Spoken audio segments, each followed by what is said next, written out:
It's Brooksy.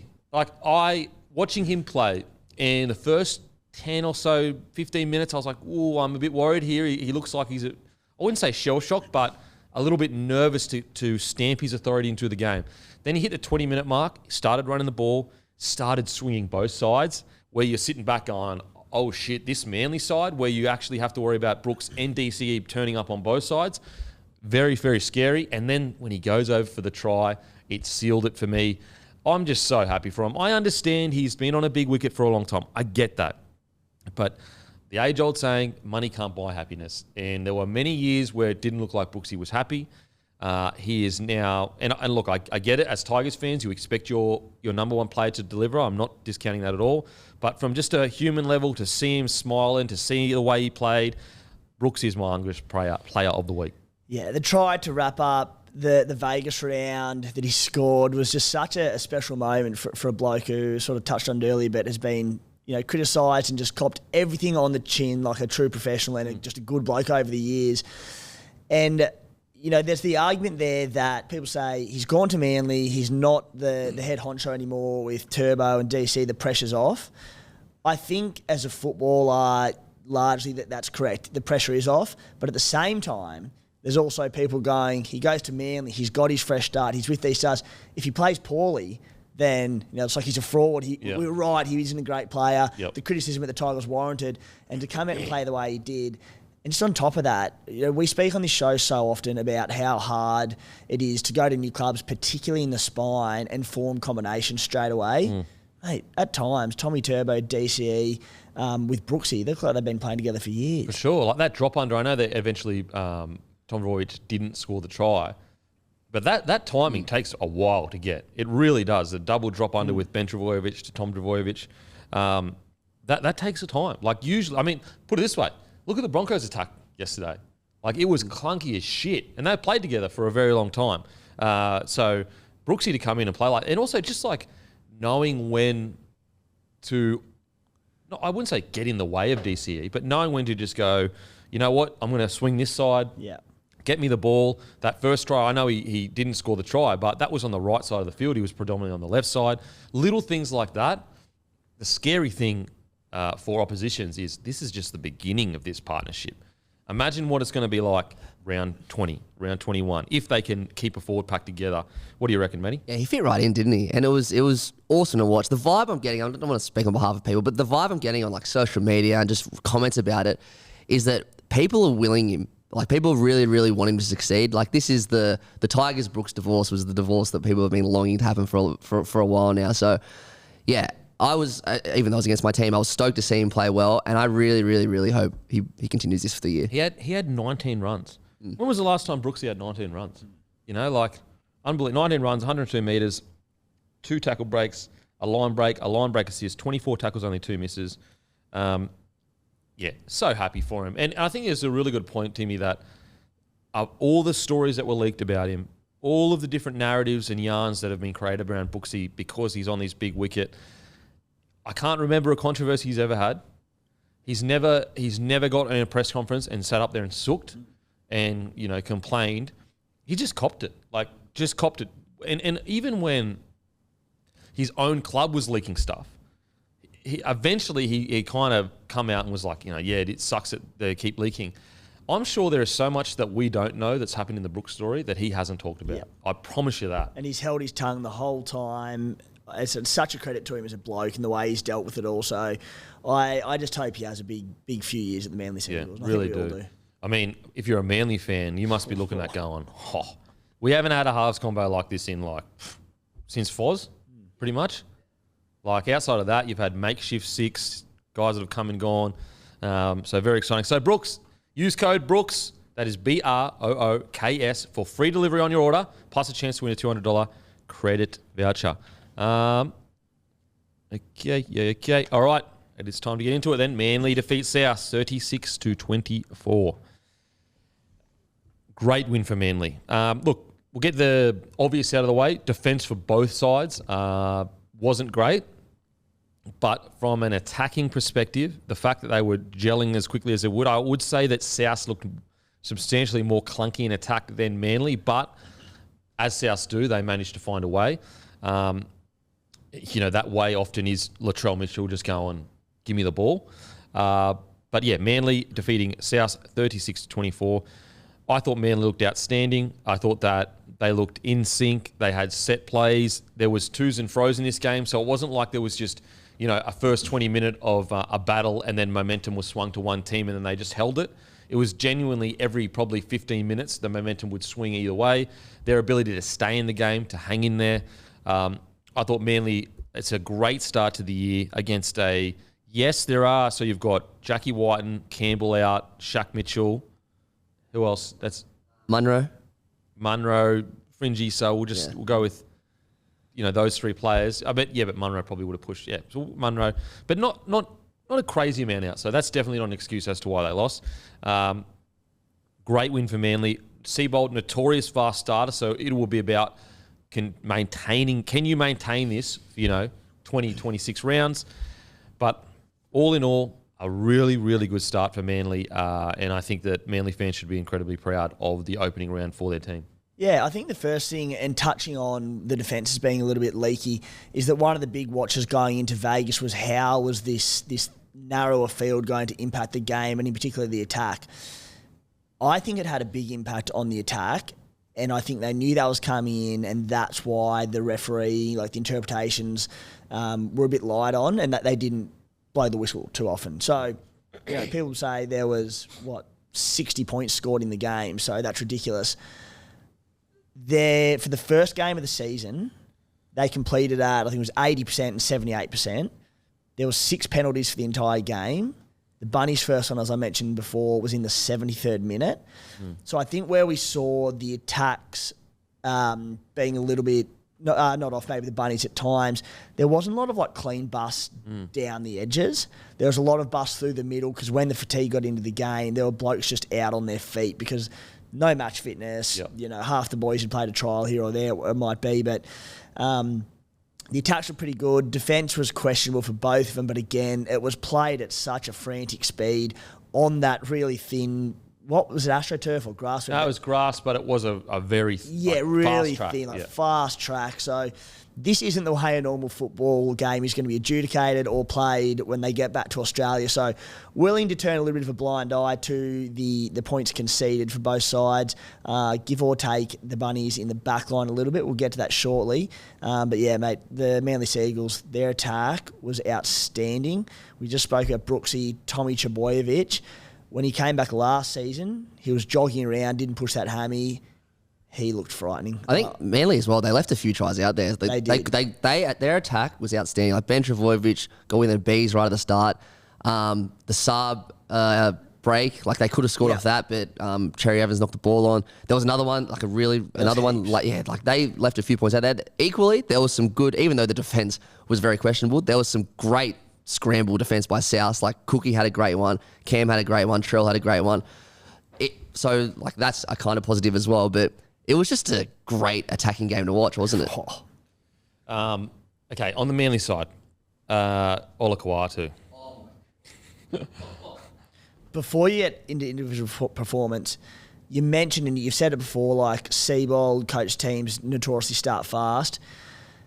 Manly looked so fit coming into this game, and Big Ola, he was the number one. I'm Olakau'atu looked so fit and ready to go for round one. And, just on the eye test, and I think probably the way the game sort of blew out a little bit towards the back end with Manly, they looked physically more ready to go than the Bunnies. And you alluded to it, Siebes does this a lot with his sides. Yeah, well, you look at both sides. So Trent Robertson basically vowed to start the season fast. Seabold, notorious fast starter. Both those teams absolutely looked in better nick than their opposition. There were times in the Rabbitohs, you could tell they were blowing and there wasn't many people, which is a testament for them to hang in the way they did. Same with the Broncos. There were times where they looked a bit out of it. Well, not a bit out of it, very out of it, fitness-wise. So it's the age-old question. Do you want to start fast, but then are you peaking at the right time? I think in both cases with the Broncos and the Rabbitohs, they did a good enough job where I don't think you should be concerned about their fitness hitting the right, mark that it needs to hit by round 5, 6, 7. But yeah, back to Manly. Yeah, they look super fit. At no point with that Manly side did I think, they're quite a lot of people are gassed. Okay, we'll talk about Olakau'atu first. So he had a try, 16 runs for 181 metres, 97 post-contact, 6 tackle breaks, a line break, 32 tackles, an offload. He was honestly an absolute nightmare. Every single time he ran the ball, even as a viewer, I'm sitting there like, oh, shit, something's going to happen. He absolutely terrorised that edge. Another thing that is really in Manly's favour is they had a plan to attack the left edge of the Rabbitohs, and they absolutely nailed it. And it seems like such a simple thing where you go, well, of course, teams go into games with game plans. I can tell you right now, the amount of games I've played where we have a game plan that we never even go close to using because of the heat of the battle and all that kind of stuff. What's exciting for Manly is they absolutely had a game plan and they stuck to it. Like very clearly, they identified Kenner as a fringe first grader that's coming in. They identified Gagai, who was also a rookie, even though I thought he played really well. Cody Walker, although an okay defender, not necessarily known as a strong defender. And they just went there all day, and Olakau'atu had an absolute field day.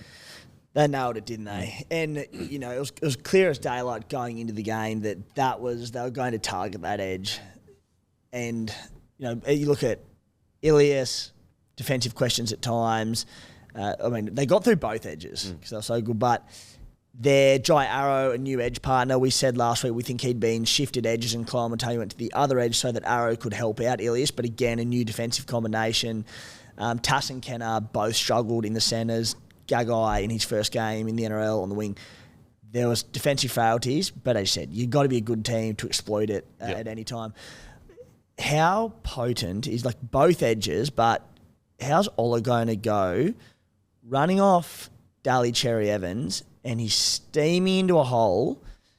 Bloke's looking at him and then they see Tom Trbojevic sliding out the back going, if I give either of these two an extra inch, they're scoring. Yeah. Well, you saw that in the scrum. Yeah. The try that he scored, I'm pretty sure Tommy swings from the other side to make it look like a Tom Trbojevic play, which spreads the defence just that little bit more because they're like, oh, shit, Tommy's going to be getting the outside, and just bang, straight through him. Yeah. Straight through him.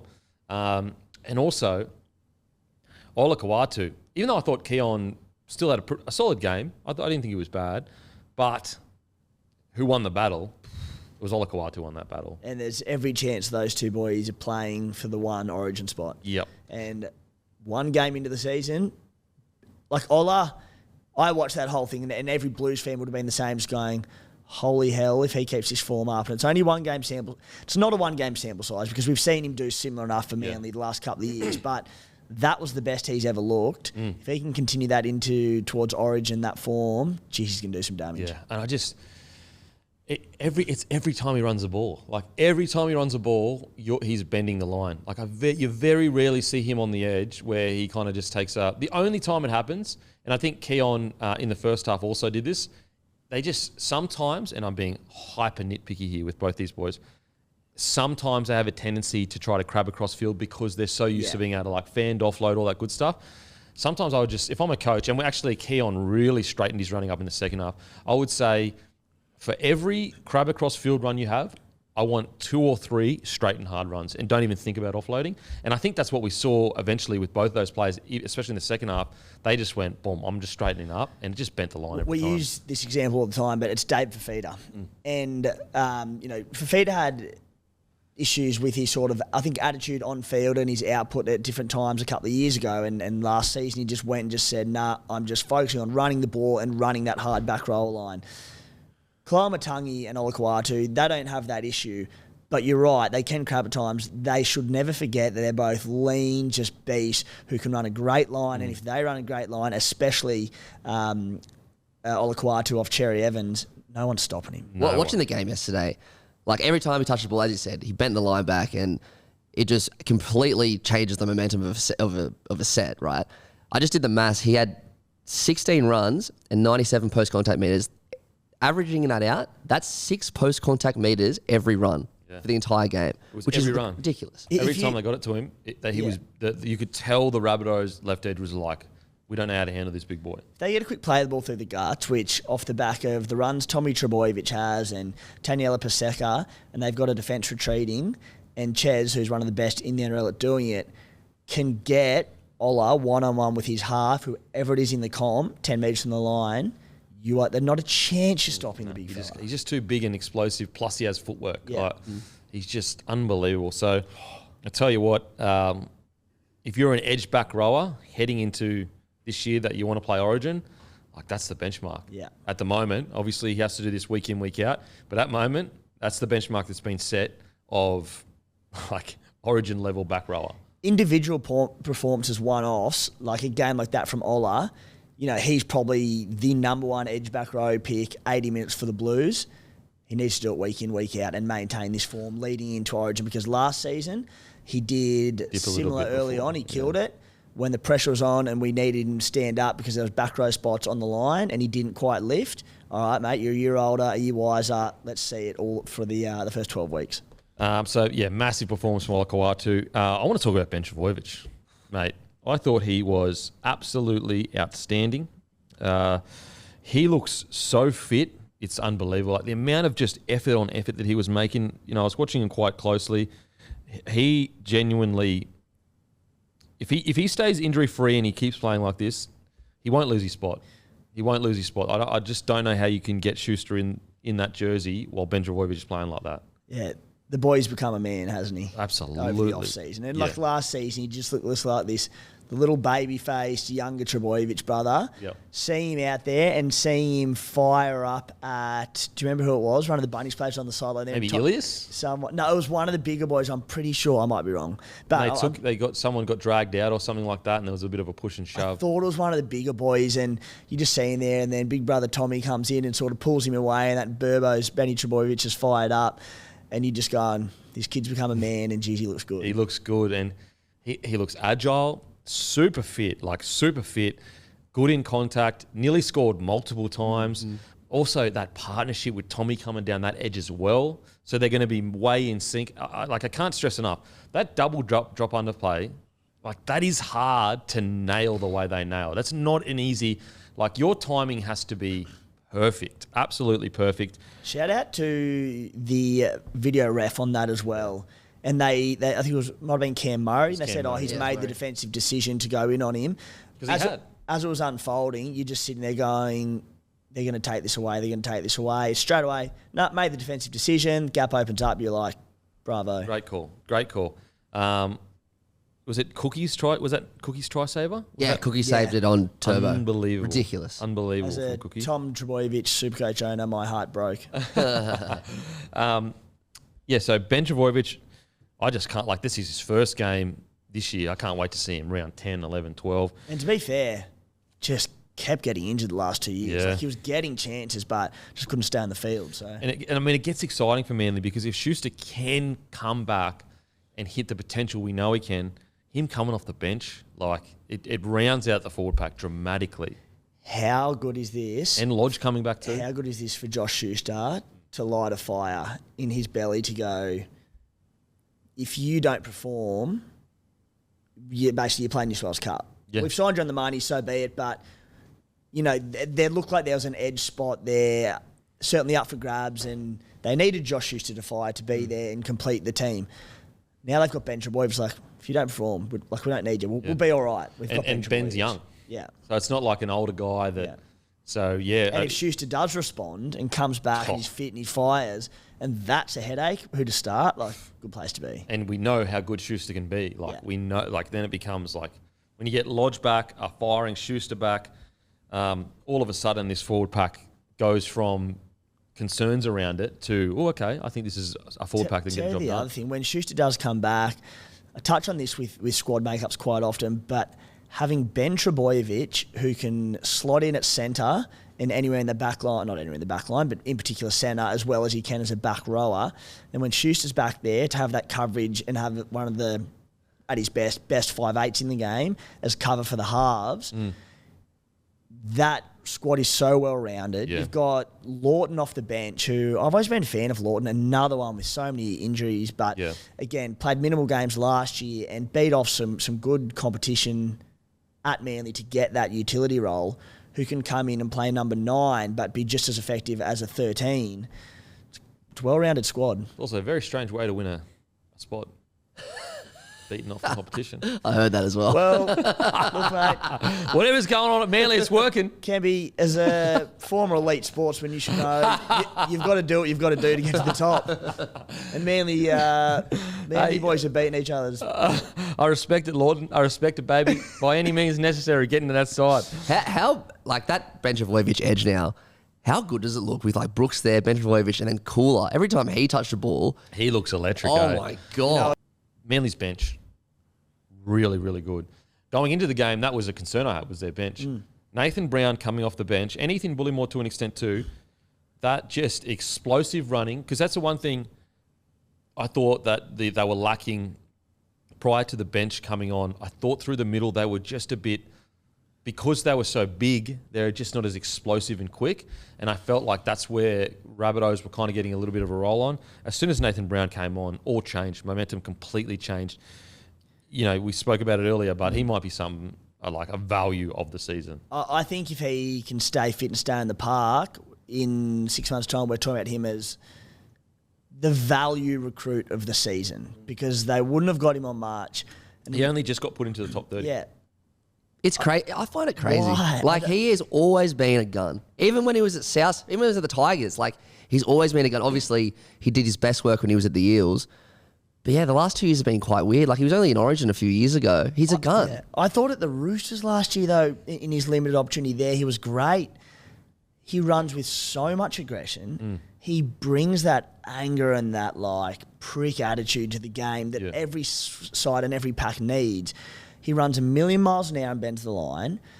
I think he's one of the most underrated ball-playing locks in the game. Like, I think he's got a beautiful passing game, Nathan Brown, which is so vital in this side when they've got good link men, you know, DC, Brooks, who can hopefully stand a bit wider, to have that good service through the middle in Nathan Brown. He came out and he played big minutes in this game.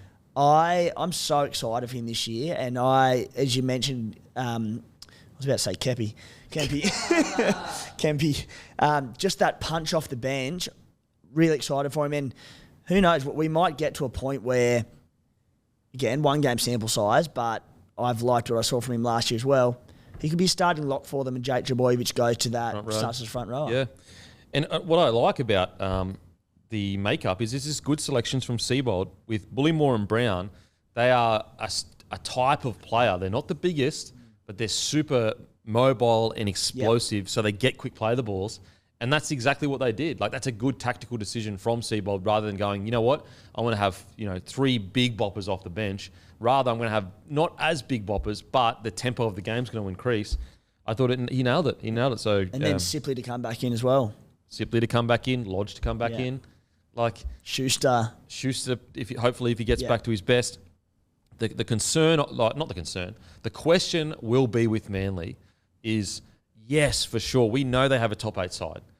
Can they do it? Consider injuries, everything that happens throughout the year. Can they do it for 26 rounds? That's the big question. There's no doubt that this side absolutely has the ability to be in the top 8. Even Tom Trbojevic, we haven't even spoken about him that much yet. You can't tell me that he doesn't look way freer running in this game than he did when he came back last year. At no point did he look restricted. Zero. Like, he looked as ready as he's ever looked in his best years. Like, he looked, and yes, there were a few tries he probably would have scored, in his year where he killed it. But it's just a bit of rust. Like, those tries will come by round 4, 5, 6. He didn't get out of first gear last season until about round 11. Conveniently, it was against the Raiders and tore us to shreds. Picked a great game for it, Tommy. Straight up. And I mentioned last week, but it was a pec injury last year. He got through those 11 games. His hammies were sweet. That's always the concern.